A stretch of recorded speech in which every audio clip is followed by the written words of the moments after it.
Bonjour. Dans cette vidéo, je vous propose de vous montrer comment résoudre une équation du second degré à une inconnue. Alors dans un premier temps, comment reconnaît-on une équation du second degré à une inconnue? Bien c'est simple, cette équation doit obligatoirement comporter une inconnue au carré. Donc en général l'inconnue c'est x, donc dans l'équation on a des x au carré. Mais attention, elle ne doit pas comporter d'exposant plus grand, c'est-à-dire plus grand que 2, donc pas de x puissance 3 par exemple. Quelques exemples. 2x au carré moins 3x plus 1 égale 0.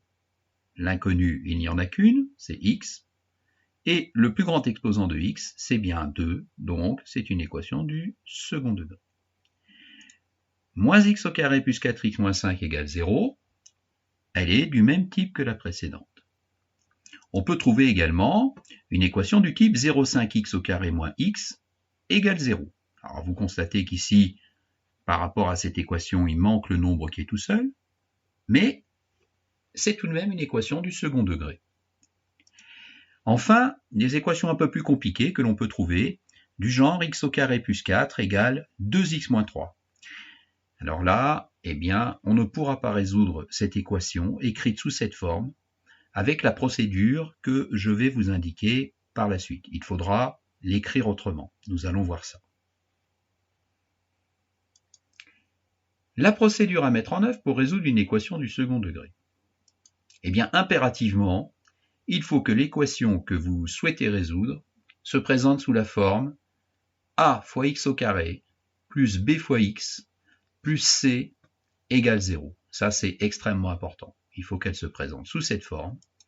Là-dedans, a, c'est un nombre qui est différent de 0, évidemment, parce que s'il valait 0, il n'y aurait pas d'x au carré dans l'équation, et ce ne serait pas une équation du second degré.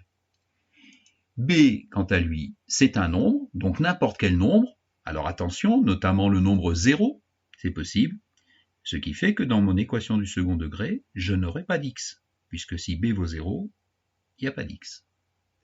Enfin, c est également un nombre qui peut aussi prendre toute valeur, et notamment la valeur 0. Un exemple. 2x au carré moins 3x plus 1 égale 0. Cette équation se présente bien sous la forme ax au carré plus b fois x plus c égale 0. En effet, a, eh bien, c'est le nombre 2, le coefficient des x au carré. B, c'est le coefficient des x. Alors attention, ici, il vaut moins 3. Il faut prendre en considération le signe. Un nombre se considère toujours avec son signe. Et enfin, c vaut 1. En fait, plus 1, mais on ne met pas le plus. Donc voilà, il va nous falloir être capable par la suite de faire ce premier travail, c'est-à-dire identifier correctement les valeurs de A, de B et de C, en faisant attention aux signes. Pour expliquer la procédure qu'il faut mettre en œuvre, je vais m'appuyer sur 3 exemples. Donc le premier exemple, 2x au carré plus 3x plus 4 égale 0. Le suivant, x au carré moins 6x plus 9 égale 0. Et enfin le troisième, 0,5x au carré moins x moins 4 égale 0. Alors comme vous pouvez le constater, il s'agit bien d'équations du second degré et elles se présentent sous la forme a fois x carré plus bx plus c égale 0. Le premier point de la méthode consiste à identifier les nombres ABC comme nous venons de le faire dans l'exemple précédent. Alors, je vais le faire dans le cas des 3 exemples. Et ce que je vous propose, c'est d'essayer de le faire avec moi, donc je vous laisserai un petit peu de temps pour y réfléchir. Dans ce premier exemple, que vaut A? Eh bien, A vaut 2. Que vaut B? Coefficient des x. B vaut 3. Que vaut C? C vaut 4. Donc, vous voyez, dans cet exemple, aucune difficulté, les coefficients ABC sont des nombres positifs, pas de problème. Dans le deuxième exemple, que vaut A? Ah, alors là, il y a un petit problème, si on veut. Hein. Il n'y a pas de nombre devant les x au carré. Donc A, c'est le coefficient des x au carré. Alors quand il n'y a pas de nombre, hein, on sait qu'il s'agit du nombre 1, parce qu'en fait, on ne le marque pas. On ne met pas une fois x carré, on met x carré. Donc A vaut 1. Que vaut B? Alors là, attention, B vaut moins 6. Et je vais vous conseiller à chaque fois que les coefficients sont négatifs, de les écrire entre parenthèses. Cela va vous éviter beaucoup de sources d'erreurs de calcul. Ça, c'est vraiment très important. Quand les coefficients sont négatifs, on va les noter entre parenthèses. Que vaut C? Eh bien, C vaut 9. Dans le troisième exemple, que vaut A? 0,5, coefficient des x au carré. Que vaut B? Même problème que tout à l'heure, ici il n'y a pas de nombre, donc sous-entendu, je l'ai compris, c'est le nombre moins 1. Donc B vaut moins 1, je le note entre parenthèses. Que vaut C? Eh bien, C vaut moins 4. Je le note également entre parenthèses. Voilà pour ce premier point. Il est extrêmement important. Il faut le faire avec rigueur, comme je viens de vous le montrer. Parce que si vous vous trompez dans les coefficients, tout le reste de la procédure sera fausse en fait. Hein. Les résultats que vous allez trouver seront faux. Deuxième point. Alors, le deuxième point de la méthode va consister à calculer ce qu'on appelle le discriminant, qu'on note delta, c'est un triangle, la lettre grecque D majuscule, et ce discriminant, en fait, c'est un nombre, et un nombre qui est donné par une formule. Cette formule, c'est delta égale B au carré moins 4 fois A fois C. En général, on dit B carré moins 4AC. Cette formule est présente dans votre formulaire d'examen. Donc, il suffit de l'appliquer correctement, sans se tromper dans les calculs, sachant que A, B et C sont les coefficients que vous avez écrits dans le cas de chacun des exemples proposés. Donc, ce que je vous propose, c'est d'essayer de calculer ce fameux nombre, delta, dans chaque cas. Alors, premier cas, que vaut delta? Eh bien, on y va, B au carré, donc B vaut 3, donc ici ça va me donner 3 au carré, moins 4 fois A fois C, donc ici, que valent A et C? Eh bien, ils valent 2 et 4, donc je vais devoir noter moins 4 fois 2 fois 4. Donc là, bon, je peux faire le calcul mentalement, mais je sais que globalement, beaucoup d'élèves ne vont pas le faire. Ils vont prendre la calculatrice, donc c'est ce qu'on va faire également. Donc on va prendre la calculatrice et on va réaliser ce calcul. Allons-y. Alors, 3 au carré, 3 au carré, moins 4 fois 2 fois 4.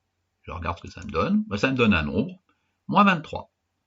Donc, je reviens ici et je note que delta vaut moins 23. Je fais la même chose dans le deuxième exemple. Alors, que vaut delta? Bon, je vous laisse y réfléchir un tout petit peu. Vous essayez d'écrire et on vérifie ensuite ensemble que vous avez bien fait le bon calcul. Alors, B au carré. Alors là, je vais écrire B exactement comme je l'ai indiqué ici, c'est-à-dire avec des parenthèses. Ça me donne moins 6 au carré. Moins 4 fois A fois C. Donc, que valent A et C? Eh bien, ils valent 1 et 9. Donc, ça va me donner moins 4 fois 1 fois 9. Bien, je vais prendre la calculatrice encore une fois et je vais procéder au calcul. Donc, j'efface. Alors, ça me donne, entre parenthèses, exactement comme j'ai noté sur le cahier, hein, moins 6. Alors, attention à la touche de signe. Moins 6 au carré. Moins 4 fois 1 fois 9. Bon, je pourrais dire directement que ça fait 36, hein, mais bon, je sais que vous allez le faire comme ça. Donc ici, je trouve 0. Eh bien, cela signifie que le discriminant, ici, vaut 0. C'est également un nombre. Je passe maintenant au troisième exemple. Alors, dans ce troisième exemple, je vous laisse réfléchir un petit peu. Donc, b au carré. Donc ici, ça va me donner moins 1, exactement écrit comme ça, donc moins 1 au carré, puisque b vaut moins 1. Moins 4 fois a fois c. Alors a vaut 0,5 et c vaut moins 4. Donc ça va me donner moins 4 fois 0,5 fois moins 4. Encore une fois, je vais prendre la calculatrice et je vais réaliser ce calcul. Allons-y. Je l'efface, voilà. Alors, moins 1 au carré. Bon, ça fait 1, mais je vais quand même le calculer. Donc, moins 1 au carré. Moins 4 fois 0,5 fois moins 4. Moins 4.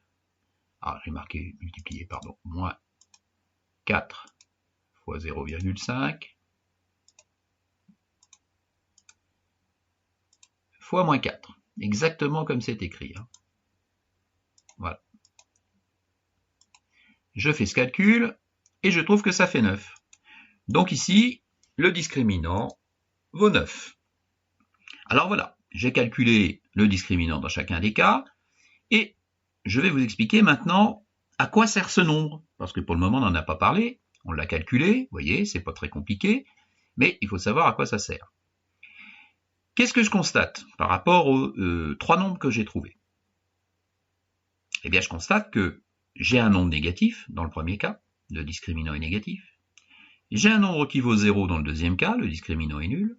Et j'ai un nombre qui est positif dans le troisième cas, puisqu'il vaut 9. Eh bien, ce nombre, suivant le signe qu'il a, va nous diriger vers telle ou telle chose, tel ou tel calcul à faire. C'est-à-dire, en fait, c'est comme un panneau indicateur. C'est pour ça qu'on appelle ça le discriminant. Selon sa valeur, on fait telle ou telle chose. Donc ici, c'est selon son signe. Si le signe du discriminant est négatif, comme c'est le cas dans le premier cas, le premier exemple, eh bien, je vais faire quelque chose. S'il est nul, je vais faire autre chose. Et s'il est positif, je vais encore faire autre chose de différent. C'est comme un panneau indicateur, c'est ce que je vous disais. Hein. Ça vous donne la direction à suivre selon que le nombre est négatif, nul ou positif. Donc, ben, nous allons voir ce qu'il faut faire dans chacun de ces cas. Donc, le troisième point consiste à calculer les solutions de l'équation du second degré selon le signe de delta du discriminant, donc comme je viens de vous l'expliquer. Alors, nous avons vu qu'il y a 3 possibilités. Le discriminant est négatif, premier cas. Le discriminant est nul, c'est-à-dire qu'il vaut 0, deuxième cas. Et enfin, le discriminant est positif. Alors, dans le premier cas, si vous trouvez un discriminant qui est négatif, comme c'est le cas dans le premier exemple, eh bien là, c'est très simple. L'équation n'a pas de solution. Il n'y a pas de solution. Il n'y a pas de valeur de x qui vérifie ax au carré plus bx plus c égale 0. Elle n'existe pas. Alors, je précise qu'il n'y a pas de solution réelle, c'est-à-dire qu'il n'y a pas de nombre tels qu'on les connaît qui vérifie cette équation. En fait, pour d'autres niveaux d'études, eh bien, il y a des solutions, mais je n'insiste pas. Pour nous, il n'y a pas de solution. Donc, c'est simple. Si le discriminant est nul, c'est-à-dire s'il vaut 0, c'est le deuxième cas, eh bien, dans ce cas, il y a une seule solution. Une seule solution qu'on note x indice 0, x0. Donc, il n'y a qu'une seule solution, il n'y a qu'une seule valeur de x qui va vérifier notre équation, et elle est donnée par une formule, cette solution. Donc, quelle est cette formule? Eh bien, c'est x0 égale moins b divisé par 2a. Alors, a et b, comme tout à l'heure, hein, comme d'habitude, sont les coefficients qu'on a identifiés. Donc, c'est une formule, elle est donnée dans le formulaire. Il suffit de l'appliquer. x0 égale moins b sur 2a. Alors, en fait, c'est un petit détail, mais quand je dis qu'il n'y a qu'une seule solution, en fait, on dit qu'il s'agit d'une solution double. Bon, je n'insiste pas, encore une fois, pour nous, on va simplement dire qu'il n'y a qu'une solution qui vaut moins b sur 2a. Si le discriminant est positif, c'est le troisième cas. Eh bien là, dans ce cas-là, il y a 2 solutions distinctes. Ça veut dire que ce sont 2 nombres, mais ce n'est pas les mêmes. Alors, comme ce ne sont pas les mêmes, on va les noter différemment. La première, on va la noter x indice 1, et l'autre, on va la noter x indice 2.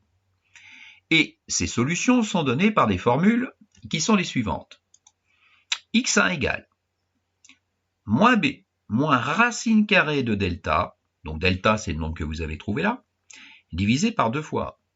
Alors, ne vous affolez pas, la calculatrice sait parfaitement faire ce calcul et vous allez voir, c'est très simple à faire. Les formules, encore une fois, sont données. Donc, il n'y a pas de difficulté. x2, quant à lui, est donné par la formule moins b plus racine carrée de delta divisé par 2a. Vous voyez, c'est à peu près la même que celle-là, sauf qu'au lieu que ce soit un moins ici, c'est un plus. Eh bien, voilà les deux solutions de l'équation si le discriminant que vous avez calculé est un nombre positif. Eh bien, ce que je vous propose, c'est de mettre en œuvre chacun de ces cas et les solutions qui y sont associées dans les exemples que je vous ai proposés. Dans le premier exemple, 2x au carré plus 3x plus 4 égale 0. J'ai calculé le discriminant et j'ai trouvé qu'il valait moins 23. Là, c'est le cas le plus facile, c'est-à-dire le premier cas, le discriminant est un nombre négatif. Eh bien, il n'y a pas de solution à mon équation. Donc, je vais pouvoir noter l'ensemble de solutions de l'équation, ça c'est quelque chose que l'on fait toujours. L'ensemble de solutions, c'est l'ensemble de toutes les valeurs de x qui valident l'équation, qui sont donc solutions. Donc ici, je vais pouvoir marquer que l'ensemble de solutions, c'est l'ensemble vide. Cette notation signifie l'ensemble vide. Ça veut dire qu'il n'y a pas de solution. Donc je le répète, il n'existe pas de nombre x tel que 2x au carré plus 3x plus 4 soit égal à 0. Le deuxième exemple. Bien, le deuxième exemple, x carré moins 6x plus 9 égale 0. J'ai trouvé que le discriminant valait 0. Il est nul. Ça veut dire que je me trouve dans le deuxième cas. Le discriminant est nul. Il n'y a donc qu'une solution qui est donnée par la formule x0 égale moins b divisé par 2a. Eh bien, qu'à cela ne tienne, je vais appliquer cette formule et je vais trouver la solution de cette équation. Que vaut a? Je vous le rappelle, a vaut 1, parce que j'ai besoin de a. Là. Voilà. Puis j'ai besoin de b aussi. Donc que vaut b? Eh bien, b vaut moins 6. Donc voilà, ces deux nombres, je les ai déjà notés. Alors je n'ai pas besoin de c là, je n'ai besoin que de a et de b. Je fais donc le calcul. Alors, qu'est-ce que ça me donne? Moins b. Moins b, attention, b vaut moins 6, donc moins b, je vais le noter, moins 6. Et je vais le diviser par 2 fois a. Donc 2 fois a, mais a vaut 1, donc je vais diviser par 2 fois 1. Alors attention, si vous utilisez votre calculatrice, eh bien, je sais que vous allez réaliser ce calcul exactement comme c'est noté. Faites bien attention à noter des parenthèses en dessous, parce que là, ça n'a pas de conséquences, mais vous pouvez vous tromper dans les calculs si vous ne respectez pas exactement les notations pour faire ce fameux calcul. Bon, ici, il n'y a pas besoin de calculatrice. Évidemment, j'aurais pu directement noter que moins 6, ça fait 6, plus 6, et 2 fois 1, ça fait 2. Donc là, pas besoin de calculatrice. 6 divisé par 2, eh bien, ça me donne x égale 3. Eh bien, 3 est l'unique solution de cette équation. Donc, je vais noter que l'ensemble de solutions, c'est S égale 3. Alors, je mets des accolades, et à l'intérieur des accolades, je mets les solutions de l'équation. Alors là, comme il n'y en a qu'une, eh bien, je note 3. On peut facilement vérifier que 3 est solution de cette équation. Je vous propose de le faire. Je remplace x par 3, donc. Alors, ça me donne 3 au carré. Ça fait 9. Moins 6 fois 3. Alors, 6 fois 3, ça fait 18. Donc, ça fait 9 moins 18. C'est-à-dire moins 9. Et moins 9 plus 9, eh bien, ça fait bien 0. Donc, moins 9 plus 9 égale 0. Donc, 3 est bien solution de mon équation. Le troisième exemple. 0,5x au carré moins x moins 4 égale 0. Bon, dans ce cas-là, j'ai trouvé que le discriminant valait 9. Donc, je suis dans le troisième cas, c'est-à-dire que le discriminant est un nombre positif, et donc il y a deux solutions distinctes, qui sont données par les formules x1 égale moins b moins racine carrée de delta divisé par 2a, et x2 égale moins b plus racine carrée de delta divisé par 2a. Donc j'ai besoin, encore une fois, de a et b. Je les ai sous les yeux, mais je vais quand même... vous les avez sous les yeux sur votre cahier, mais moi je vais quand même les rappeler. Donc A vaut 0,5 et B vaut moins 1. Donc attention, hein, je le note entre parenthèses, c'est un nombre négatif. Ça donc me permet de calculer les deux solutions. Alors je commence par la première. X1 égale, j'ouvre la parenthèse, moins B. Donc comme B vaut moins 1, moins B ça va me donner moins 1. Moins racine carrée de delta. Donc delta vaut 9. Bah, je vais noter moins racine carrée de 9. Donc vous voyez, je mets des parenthèses là. Je fais exactement comme c'est écrit là. Et je divise par 2 fois A. Alors que vaut A? A vaut 0,5. Donc si je divise par 2 fois A, je vais diviser par 2 fois 0,5. Et bien là, je vais prendre la calculatrice et je vais réaliser ce calcul. Allons-y. Alors j'efface ça et je fais calcul. Alors entre parenthèses, bon évidemment moins 1 ça fait plus 1. Je pourrais le noter directement, mais je vais respecter le calcul tel qu'il est noté. Alors moins, touche de signe, entre parenthèses, moins 1. Voilà. Moins racine carrée de 9, donc moins, alors la racine carrée, vous voyez, c'est au-dessus de x carré là, elle est là. Donc comme elle est en jaune, il faut appuyer sur Shift d'abord. Shift, racine carrée, donc moins racine carrée de 9. Je ferme la parenthèse. Donc là, c'est exactement ce qui est indiqué au numérateur. Alors là, je pourrais appuyer sur égal, c'est-à-dire calculer le numérateur dans un premier temps et diviser ensuite par 2 fois 0,5. Mais je peux également diviser directement par 2 fois 0,5 si je respecte les parenthèses. Donc diviser par, entre parenthèses, 2 fois 0,5. Bon, évidemment, ça fait 1. C'est plus facile de dire directement que 2 fois 0,5, ça fait 1. Ça évite les bêtises de calcul. Mais bon, je pense que vous allez utiliser votre calculatrice de cette façon. Eh bien, je fais mon calcul, strictement comme c'est noté sur la feuille, et je trouve moins 2. Qu'est-ce que cela signifie? Cela signifie que x1, c'est-à-dire la première solution de mon équation, c'est moins 2. Donc j'ai trouvé première solution, x1 égale moins 2. Alors je fais la même chose avec la deuxième solution. Donc j'ouvre la parenthèse, moins b. Comme tout à l'heure, hein, comme b vaut moins 1, ça va me donner moins 1. Alors cette fois-ci, ce qui change, c'est le signe. C'est pas moins, mais c'est plus racine carrée de delta. Donc plus racine carrée de 9. Et je divise par 2a, donc ça ne change pas par rapport à tout à l'heure. A vaut toujours 0,5, donc ça me fait diviser par 2 fois 0,5. Donc, je fais calcul avec ma calculatrice, comme tout à l'heure. J'efface. Alors, qu'est-ce que ça me donne? Entre parenthèses, moins 1.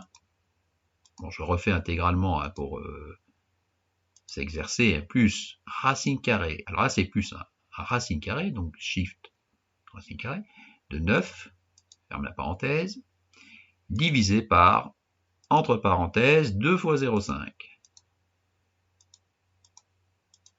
Voilà. Si je fais ce calcul, ça donne 4. Donc là, je trouve que la deuxième solution, x2 vaut 4. L'ensemble de solutions de mon équation est donc constitué de deux nombres qui sont moins 2 et 4. Alors je peux vérifier facilement que, par exemple, que 4 est solution de cette équation. Alors, essayons de le faire. 4 au carré, ça fait 16. 4 fois 4. Et 0,5 fois 16, c'est la moitié de 16, donc 8. Moins 1 fois 4, puisque x vaut 4. Hein, donc ça fait 8 moins 4, ça fait 4. Et 4 moins 4, ça fait bien 0. Donc 4 est bien solution de mon équation. Alors je peux le faire avec moins 2 aussi, hein, parce que ça se calcule, c'est un petit exercice de calcul mental. Donc moins 2 au carré. Donc moins 2 fois moins 2, ça fait plus 4. La moitié, 0,5 fois 4, hein, c'est la moitié de 4, ça fait 2. Moins 1 fois moins 2, donc ça fait 2. Moins 1 fois moins 2, moins 1 fois moins 2, ça fait plus 2. Donc ça fait 2 plus 2, et donc 4, et 4 moins 4, ça fait bien 0. Donc les deux nombres que j'ai trouvés sont les solutions de cette équation. Alors vous voyez, il suffit d'appliquer les formules, et il n'y a pas de souci. Vous pouvez parfaitement résoudre n'importe quelle équation du second degré, à condition d'être rigoureux. En résumé, qu'est-ce qu'il faut retenir et à quoi faut-il faire attention? Dans un premier temps, il faut que vous vérifiez que l'équation se présente sous la forme ax au carré plus bx plus c égale 0. C'est très important, sinon vous ne pouvez pas mettre en œuvre facilement les formules que je vous ai indiquées précédemment.